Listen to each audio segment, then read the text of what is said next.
Bienvenido o bienvenida al audiolibro La ciencia de la felicidad. Hoy continuamos con el capítulo 6. Manejar el estrés, las dificultades y los traumas. Más aún, nos gloriamos hasta en las tribulaciones, sabiendo que la tribulación engendra la paciencia. La paciencia, virtud probada. La virtud probada, esperanza. Y la esperanza no falla. Romanos 5,5. Si vivimos lo suficiente, ninguna vida está desprovista de estrés, adversidad o crisis. Las posibilidades son infinitas. La muerte de un ser querido, una enfermedad grave, un accidente, una discriminación, un desastre natural, un ataque terrorista, la violencia doméstica, la pobreza, un estigma, un divorcio, quedarse sin trabajo. Casi la mitad de los adultos estadounidenses experimentarán algún acontecimiento muy traumático durante su vida. Después de retos tan importantes como estos, muchas personas se sienten deprimidas, temerosas o confusas. Tal vez les cueste concentrarse en las tareas cotidianas de la vida y no puedan dormir o comer bien. Algunas tienen reacciones tan intensas y duraderas frente a un trauma que no son capaces de volver a su anterior normalidad durante meses o incluso años. Hay personas que me preguntan, ¿cómo me voy a poner a pensar en cómo ser más feliz si ni siquiera soy capaz de enfrentarme a todos los problemas que tengo? La respuesta no es fácil. Para ser más feliz tienes que elevarte por encima de tu nivel de referencia o tu valor de referencia para la felicidad. Si un acontecimiento terrible o un problema crónico ha socavado ese nivel de referencia y está absorbiendo todos tus recursos y tu atención, tu prioridad es hacerle frente. Por suerte, la mayoría de las estrategias, si no todas, que te ayudan a ser más feliz, dar las gracias por lo que tienes, cultivar el optimismo, la práctica religiosa, cuidar las relaciones, saborear las alegrías de la vida, etc., pues también te ayudarán a superar los bajones de la vida. Además, las dos estrategias que se describen en este capítulo, afrontar y perdonar, no solo son valiosas frente a traumas graves, sino también como maneras de reaccionar ante los desafíos normales y previsibles de la vida cotidiana. Por este motivo, afrontar y perdonar son estrategias fundamentales que expresan la fuerza de la solución al 40%. El hecho de que tu manera de actuar y de pensar tiene mucho que ver con lo feliz que llegues a ser en definitiva por mucho dolor, estrés y tribulaciones que te dé la vida. Aquí vamos a ver la actividad para la felicidad número 6. Desarrollar estrategias para afrontar. Consideramos felices a aquellos que por su experiencia en la vida han aprendido a soportar sus males sin dejarse vencer por ellos. Juvenal. Afrontar es lo que hacemos para aliviar el dolor, el estrés o el sufrimiento provocados por un acontecimiento o una situación negativos. Los psicólogos lo llaman manejar demandas estresantes y todos lo hemos hecho. Cuando te encuentras ante una circunstancia difícil o dolorosa, ¿cómo sueles hacer frente o resolverla? Las distintas formas de afrontar. Si ha muerto tu querido animal de compañía, tienes mucha presión en el trabajo, tu bebé tiene problemas cardíacos y hay que operarlo enseguida. Tu auto ha quedado destrozado y no tienes seguro. Un amigo cercano no responde a tus llamadas. Todas estas situaciones van de lo estresante a lo traumático. ¿Cómo las afrontas? Lo habitual desde hace tiempo en psicología es clasificar las formas de afrontar en dos tipos. Centrarse en el problema y centrarse en la emoción. Hay personas que suelen centrarse en el problema y tratan de controlar la situación, de resolverla de alguna manera y de deshacerse de lo malo. No siempre es posible, desde luego. Cuando ha muerto un ser querido, el problema no se puede resolver. La única manera de afrontarlo es manejar tus reacciones emocionales ante la situación. Si estás transido de dolor, puedes tomar medidas para aliviarlo o trabajar para superarlo. Quizá con psicoterapia, pasando más tiempo con tu familia o entregándote por completo a un proyecto significativo. No es extraño, entonces, que sea más probable que nos concentremos en el problema cuando nos parezca que se puede hacer algo constructivo con respecto a la situación. y que nos concentremos en las emociones cuando nos parezca que el acontecimiento negativo es algo que simplemente hay que soportar. Afrontar centrándose en el problema. Cuando hablamos de afrontar centrándonos en el problema, nos referimos básicamente, como su nombre indica, a resolverlo. Supongamos que tienes muchas dificultades en el trabajo para cumplir los plazos de entrega y te sientes abrumado. Tienes que generar soluciones, sopesar los costes y las ventajas de cada una, elegir una y ponerla en práctica. Tus soluciones al problema pueden ser consultar con tu supervisor acerca de un cambio de tus obligaciones, crear otro programa de trabajo más factible o incluso dedicarte a otra cosa. Las personas que afrontan las dificultades centrándose en el problema experimentan menos depresión durante y después de las situaciones estresantes. A continuación verás algunos ejemplos de cómo se describen a sí mismas algunas personas cuando usan estrategias de este tipo. Proceden de una escala conocida que mide las formas en que afrontamos las dificultades. Concentro mis esfuerzos en hacer algo al respecto. Hago lo que hay que hacer, una cosa por vez. Trato de encontrar una estrategia. Desarrollo un plan de acción. Dejo de lado otras actividades para concentrarme en esa. Trato de que me aconsejen sobre lo que puedo hacer. Hablo con alguien que pueda hacer algo concreto con respecto a la situación. Esto es, en pocas palabras, la manera de afrontar concentrándose en el problema. Estos puntos que acabo de leer. Vamos a ver. Afrontar centrándose en las emociones. Los puntos de esta lista te pueden parecer muy bien y muy razonables. Pero si el acontecimiento o la situación que tienes delante es incontrolable o estás tan abrumado por emociones negativas que no puedes emprender nada, afrontar centrándote en las emociones es el método adecuado y en ocasiones el único disponible. Hay muchas estrategias centradas en las emociones, algunas conductuales y otras cognitivas, o que implican distintas formas de pensar. Las estrategias conductuales, por ejemplo, pueden consistir en una distracción o un ejercicio físico, como salir a caminar para levantarte el ánimo, o buscar apoyo emocional de personas próximas a ti, como la condolencia o la comprensión de un amigo. Básicamente, las personas que se enfrascan en actividades agradables, como ir al cine o a merendar al campo con los amigos, se toman un respiro de su tristeza, su angustia, su aflicción y por consiguiente están más dispuestas y mejor preparadas para proceder con respecto a sus problemas. En cambio, las estrategias cognitivas pueden consistir en una reinterpretación positiva de la situación, por ejemplo, tratar de aprender de la experiencia o buscar algo bueno en lo que sucede. En aceptarla, por ejemplo, aprender a convivir con ella o aceptar la realidad de lo que ha ocurrido. O en volcarte hacia la religión, por ejemplo, encontrar consuelo en tu fe en el más allá. Dejando aparte el apoyo social, los investigadores se han centrado mayoritariamente en estudiar la eficacia de prepárate, las estrategias cognitivas centradas en lo emocional. El resto de este capítulo refleja esta situación, pero por una buena razón, las técnicas para afrontar situaciones que presento son las más maleables y fáciles de aprender, además de ser poderosas. ¿Cómo enseñar a afrontar centrándonos en los problemas y centrándose en las emociones? Es evidente que las dos formas de afrontar son valiosas, según la situación y según la persona. De hecho, algunos investigadores han tratado de enseñar a usar las dos estrategias. Un estudio que se hizo con viudos y viudas muy afligidos consistió en 7 sesiones de asesoramiento para enseñarles a afrontar su pérdida.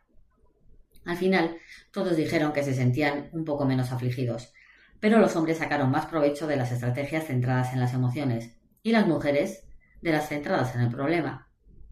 Se supone que estas personas obtuvieron las máximas ventajas cuando aprendieron algo que no hacían habitualmente, es decir, centrarse más en las emociones en el caso de los hombres y menos en tratar de resolver problemas en el caso de las mujeres.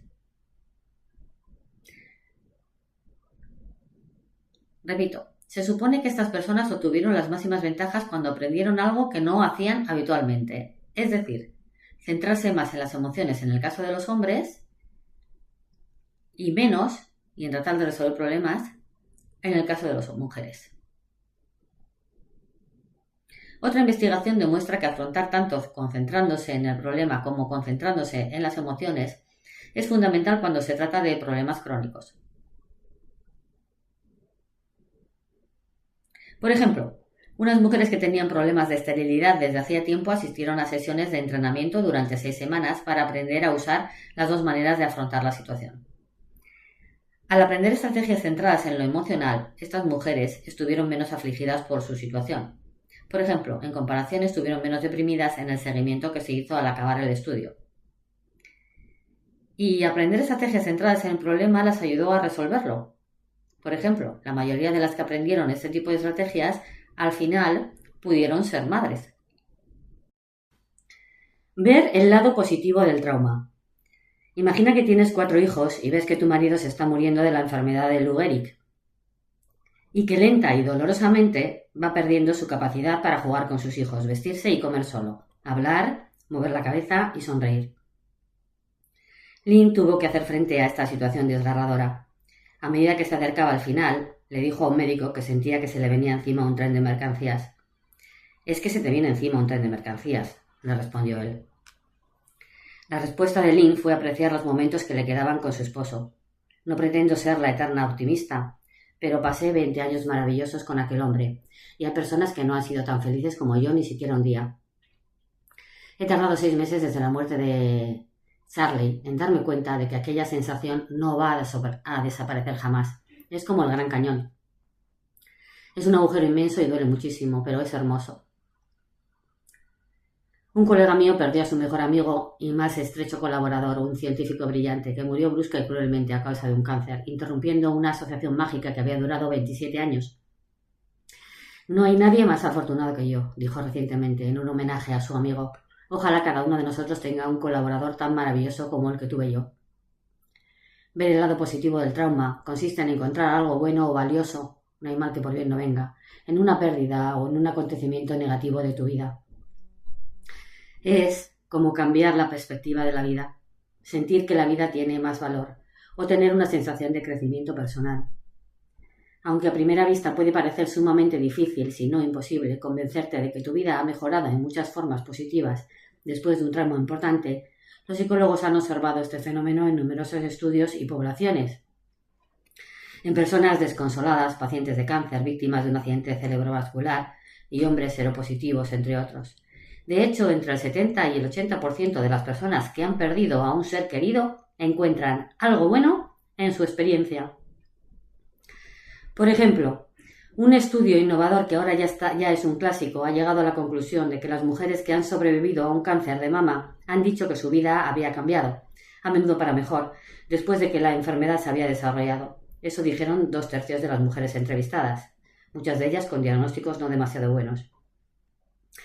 ¿En qué consistían exactamente las supuestas ventajas de tener cáncer de mama? Las mujeres hablaron de una llamada de aviso que las impulsó a reordenar sus prioridades y a darse cuenta de lo que realmente era importante en la vida.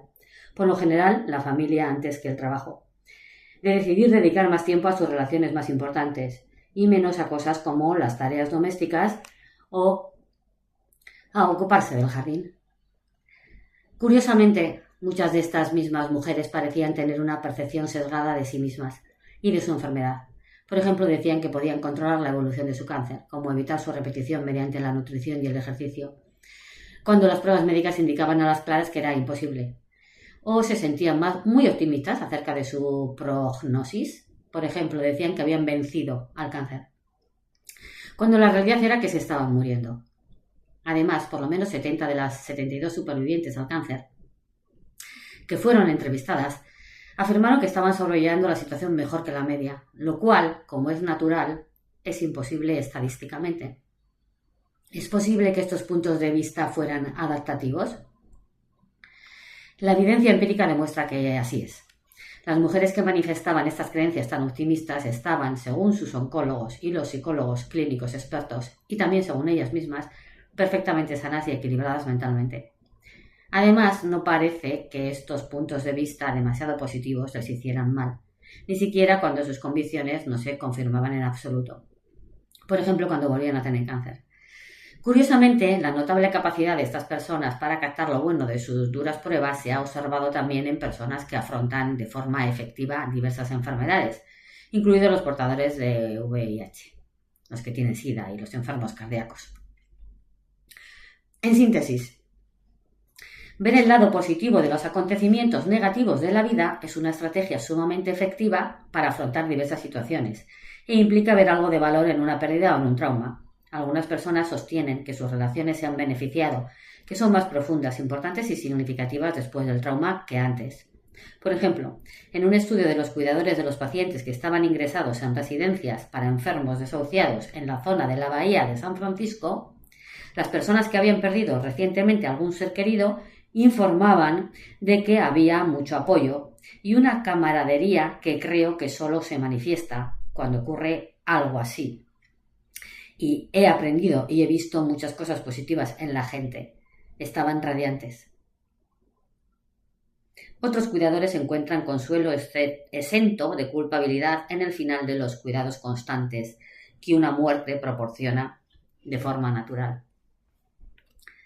Otros afirman que han crecido muchísimo como consecuencia de su experiencia traumática y que han descubierto una madurez y una fortaleza que ni siquiera sabían que tenían. Por ejemplo, han dicho que han encontrado un desarrollo y una libertad para expresar mejor mis sentimientos o para reafirmarme. Una perspectiva nueva y más positiva es bastante común entre las personas que han soportado traumas o pérdidas. Una apreciación renovada de lo preciosa que es la vida y la sensación de que hay que vivir con mayor plenitud en el presente. Por ejemplo, una persona que había sufrido la muerte de un ser querido redescubrió que tener salud y vivir la vida al máximo es un gran don. Aprecio a mi familia, a mis amigos, la naturaleza y la vida en general. Veo bondad en las personas. Una mujer que sobrevivió a un accidente aéreo traumático describió después de su experiencia: cuando volví a casa, el cielo era más brillante. Me llamaba la atención la textura de las aceras. Era como estar en una película. Ver lo bueno de los acontecimientos negativos puede influir en tu salud física, además de en tu felicidad, lo cual constituye una demostración notable del poder de la mente sobre el cuerpo. Por ejemplo, en un estudio, los investigadores entrevistaron a hombres que habían sufrido un infarto entre los 30 y los 60 años. Los que veían los beneficios de lo ocurrido 7 semanas después, por ejemplo, los que creían que la experiencia los había hecho crecer y madurar, los que revalorizaron la vida familiar o decidieron llevar una vida menos frenética, tenían menos probabilidades de que se repitiera y más probabilidades de estar sanos 8 años después. En cambio, los que culparon del infarto a otras personas o a sus propias emociones, por ejemplo, dijeron que estaban demasiado estresados, estaban entonces peor de salud. El crecimiento postraumático. Es muy conocida la afirmación de Nietzsche: lo que no me mata me fortalece. No cabe duda de que la experiencia del dolor, la pérdida y el trauma nos puede hacer más fuertes, o al menos inducirnos a percibir que somos más fuertes y tenemos más recursos de lo que pensábamos. Una mujer que cuidó a su padre de 83 años hasta que murió de cáncer describió su experiencia de la siguiente manera: me vi actuando en un papel de competencia que a veces tenía que dedicar todos mis recursos solo para salir adelante. Tenía que estar dirigiendo al personal médico sobre lo que quería hacer. Una persona como yo, a la que no le gusta mostrar enfado y no soporta los conflictos. Tenía que ponerme de pie y exigir atención en el hogar de ancianos, y era necesario, y lo hacía. Así que salí con una sensación de aptitud y de fortaleza y de gratitud. Me vi obligada a crecer. Algunos psicólogos creen que encontrar lo bueno de un trauma representa una verdadera transformación personal. Cuando te pones a pensar en ello, una pérdida importante puede catapultar a una persona a nuevos papeles y nuevas situaciones. Es posible que una viuda reciente, que siempre se ha visto a sí misma como esposa y ha dependido mucho de su marido, financiera, emocional y socialmente, se vea impulsada de golpe a aprender numerosas habilidades. Tal vez se sorprenda al ver que se puede poner a la altura de las circunstancias y que logra cosas que jamás pensó que fuera capaz de hacer, como vender un coche de segunda mano, jugar a la pelota con su hijo, calcular los impuestos o asistir a una fiesta sola. Sin duda, esto puede dar una nueva percepción de uno mismo, aumentar la autoestima y posiblemente incluso hacer crecer. Pero, ¿es una transformación? Los datos disponibles indican que sí. Cuando un desafío o un trauma es profundo, desestabiliza los cimientos de una persona y la obliga a plantearse sus prioridades personales, su razón de ser y su identidad. Un grupo de investigadores dice que hay crecimiento personal, fortalecimiento e incluso prosperidad. Los investigadores han estudiado las reacciones de las personas ante diversos traumas, como una enfermedad terminal, perder la casa en un desastre natural, un divorcio, un cautiverio militar, una agresión sexual o tener un bebé que pese poco al nacer. Algunas de las experiencias transformativas comunes que han mencionado los supervivientes de estos traumas son los siguientes. Renovada creencia en su capacidad para soportar y salir adelante, mejora en las relaciones, en particular descubrir quiénes son los verdaderos amigos con los que uno puede contar de verdad. Algunas relaciones superan la prueba y otras no. Sentirse más cómodos con la intimidad y mayor sensación de compasión por los que sufren. Desarrollar una filosofía de vida más profunda, más compleja y más satisfactoria. Es probable que lo que desencadene el último elemento de la lista sean los traumas que obligan a las personas a enfrentarse con la mortalidad, la propia o la de los demás. No es poco común plantearse preguntas existenciales sobre la vida y la muerte, como ¿qué sentido tiene mi vida? ¿Por qué se produjo ese trauma? ¿O qué motivos hay para seguir adelante? Evidentemente no se suelen encontrar respuestas sencillas y satisfactorias, pero el mero proceso de lidiar con preguntas filosóficas o espirituales como estas induce a algunas personas a afirmar que experimentan la vida con un nivel de conciencia más elevado. La investigación sobre el crecimiento postraumático ofrece buenas noticias que tan necesarias son para aquellos que tienen que hacer frente a dificultades y crisis. Son necesarias. No solo puedes sobrevivir, no solo te puedes recuperar, sino que también puedes prosperar. He visto centenares, si no miles de gráficos a lo largo de mi carrera, pero ha habido uno que se ha quedado conmigo para siempre y que he redescubierto recientemente con muchísima ilusión. Tal como se reproduce a continuación, ilustra 3 caminos posibles que uno puede tomar ante un gran desafío: la supervivencia, la recuperación y el desarrollo. La supervivencia supone un peor funcionamiento permanente. Es el camino que elige la persona que después de un trauma se limita a sobrevivir. Alguien que puede haber perdido buena parte de la alegría y la motivación para disfrutar del amor, el trabajo o el ocio. La recuperación describe a una persona que sufre después de un trauma. Tal vez sea incapaz de hacer un trabajo productivo o de tener relaciones satisfactorias durante un periodo. Pero al final vuelve a su estado original. Por último, el desarrollo se refiere a alguien que también sufre después, pero que a la larga no solo vuelve a su estado original, sino que se eleva por encima de él.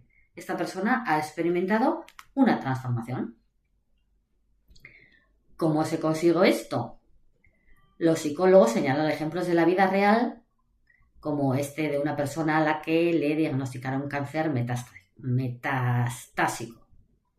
Durante los numerosos tratamientos que le hicieron, operaciones, radiación, trasplante de médula ósea, quimioterapia, siguió viviendo con la misma energía. Daba clases, investigaba, participaba en comités y viajaba por trabajo y también para esquiar y hacer submarinismo.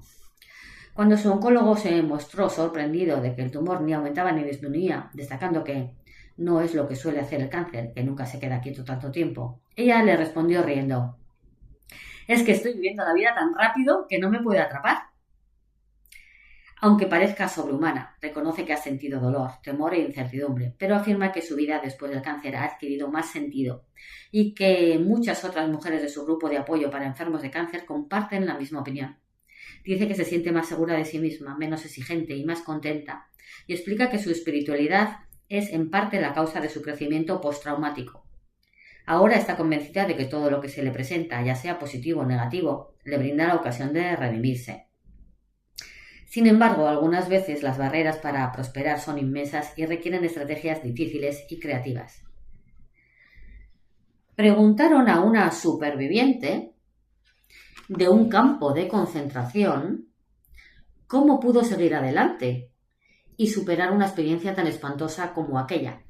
Respondió que para funcionar hace una especie de división esquizofrénica, una compartimentación entre sus recuerdos del campo de concentración y lo que ella describe como su vida supuestamente normal. La compartimentación es una estrategia que ha resultado eficaz para las personas que se enfrentan a una variedad de tribulaciones grandes y pequeñas. Por ejemplo, algo que es de dominio público, un reciente presidente de Estados Unidos que tuvo que hacer frente a un sórdido escándalo. Espero que estos ejemplos de individuos prósperos resulten alentadores más que descorazonadores. Cuanto más aspire uno a cómo hacer frente a un trauma, más conseguirá. La recuperación es buena, mejor dicho, es excelente, pero crecer y prosperar son mejores. Sin embargo, recuerda que el crecimiento postraumático y la felicidad, por supuesto, no quiere decir estar siempre alegre y despreocupado. En realidad, la mayoría de los supervivientes experimentan mucha aflicción al mismo tiempo que hablan de que sienten un fortalecimiento y una mejoría. Es decir, que el camino hacia arriba que conduce a una vida más satisfactoria y llena de sentido puede estar cubierto de piedras y salpicado de hoyos. No hay absolutamente nada bueno en la tragedia y la pérdida, pero algo de valor puede surgir de la lucha en el periodo posterior.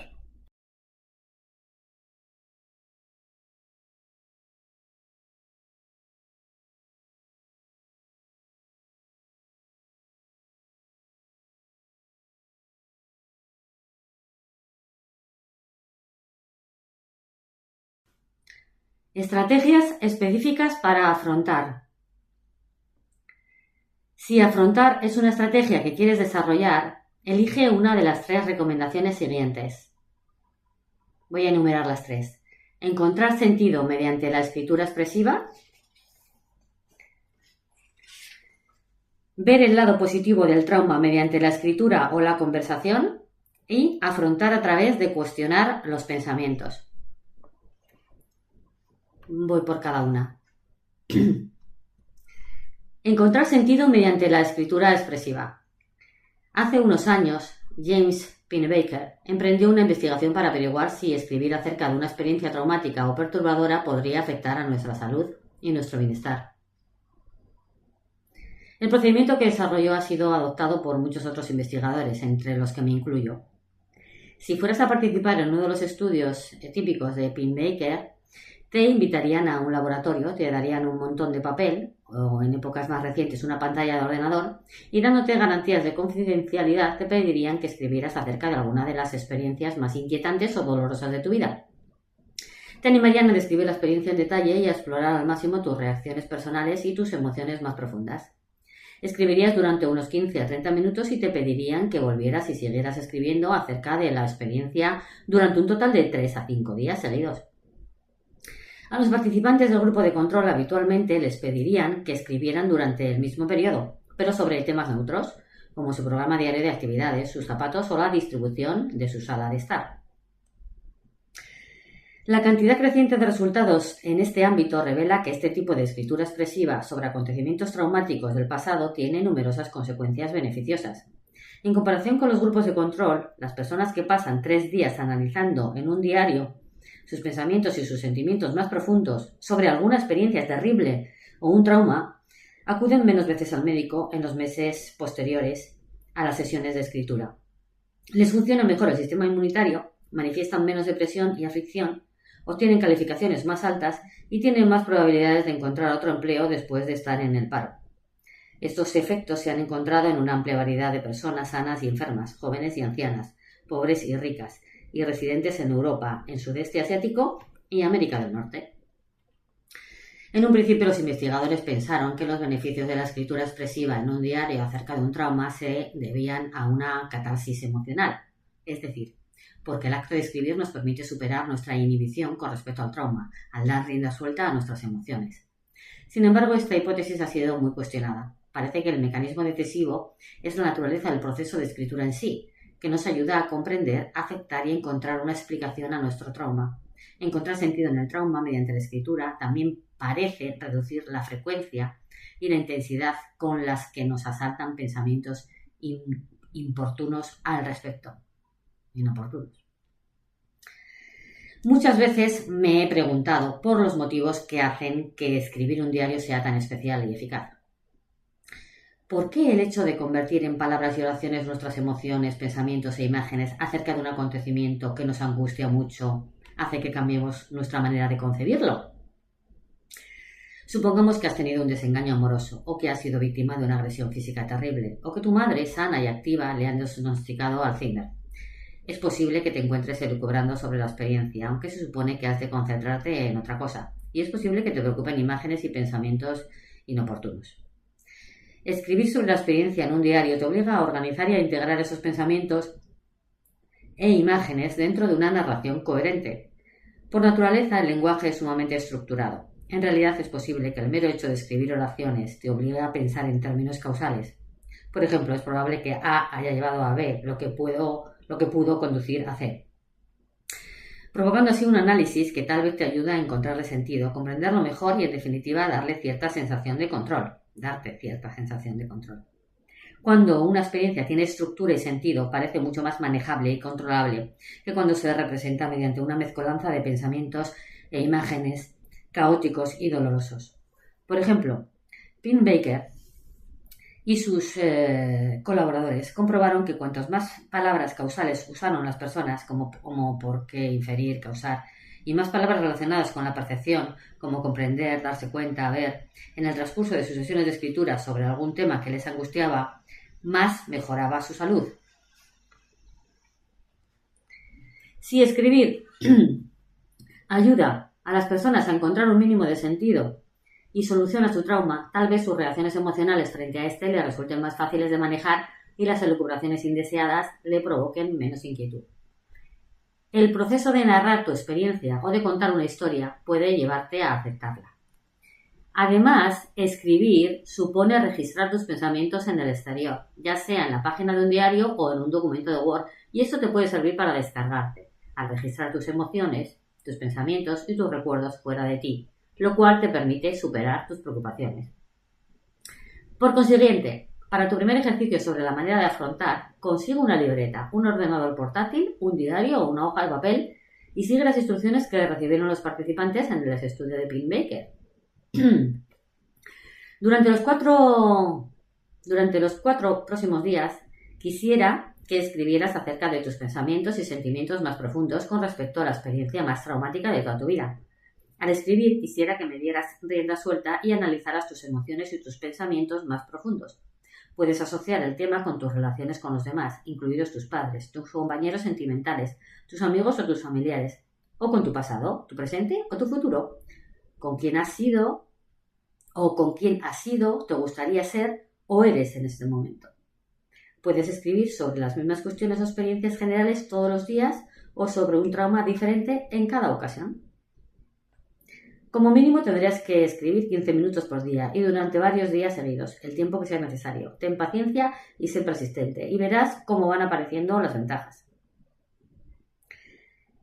Ver el lado positivo del trauma mediante la escritura o la conversación.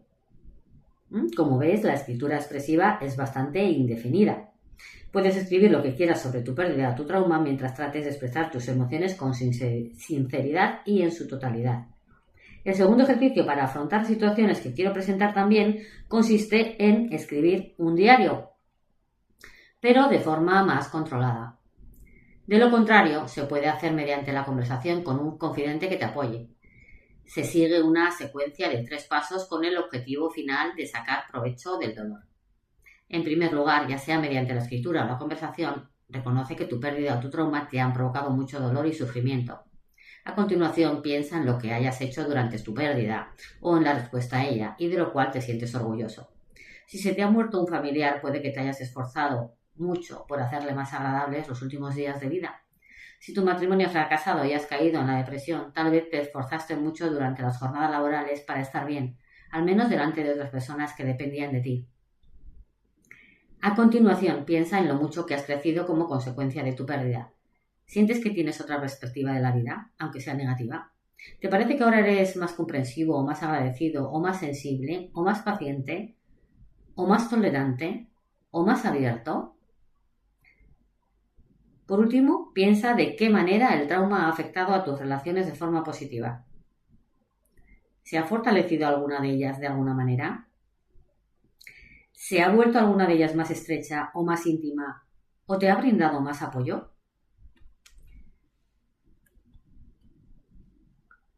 La última estrategia. Afrontar a través de cuestionar los pensamientos. Esta última estrategia, derivada de la terapia cognitiva para la depresión, supone cuestionar tus propios pensamientos pesimistas. Cuando ocurren cosas malas, a menudo nos abruman las emociones y las creencias negativas que se exacerban entre sí.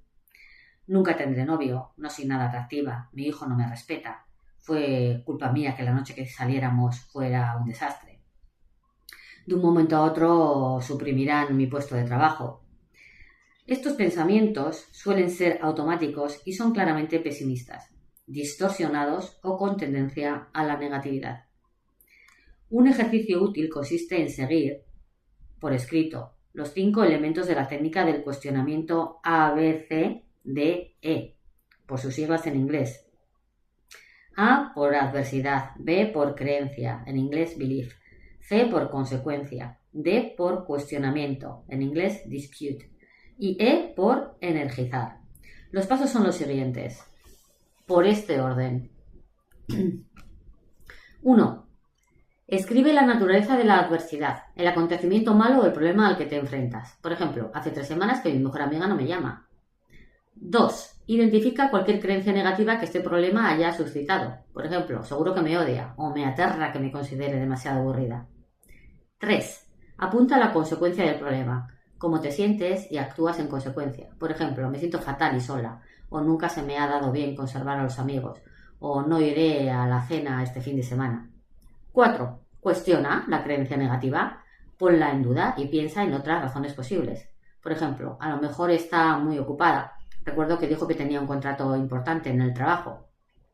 O puede que ella también esté triste y quiera que la llame yo. 5.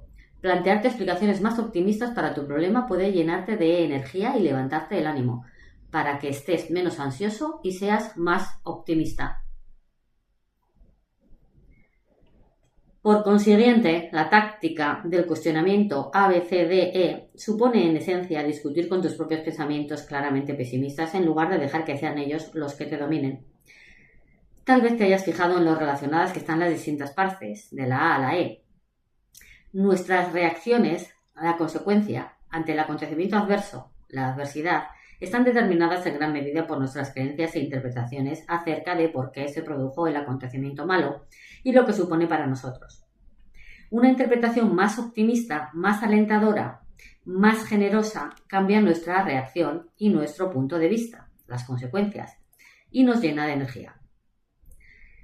La parte más difícil, evidentemente, es el cuestionamiento. Para poner en entredicho tus pensamientos negativos automáticos, tienes que asumir el papel de detective y buscar pruebas que demuestren que tus primeras impresiones eran erróneas. Supongamos que el acontecimiento negativo es mi marido ha estado distante últimamente y que tu creencia es ¿ya no le gustó? A continuación hay una serie de preguntas que deberías formularte y responder. De preferencia por escrito y de preferencia cuando estés en un estado de ánimo neutro. ¿Qué pruebas concretas tengo para creer esto? ¿Qué otras explicaciones hay para su comportamiento reciente? Incluso si lo que creo fuera verdad, ¿qué implica esto? O dicho de otra manera, ¿qué es lo peor que podría pasar? ¿Qué probabilidades hay de que esto ocurra? ¿Qué es lo mejor que podría pasar? ¿Qué probabilidades hay de que esto ocurra? ¿Cuál me parece, sinceramente, que es la consecuencia más probable?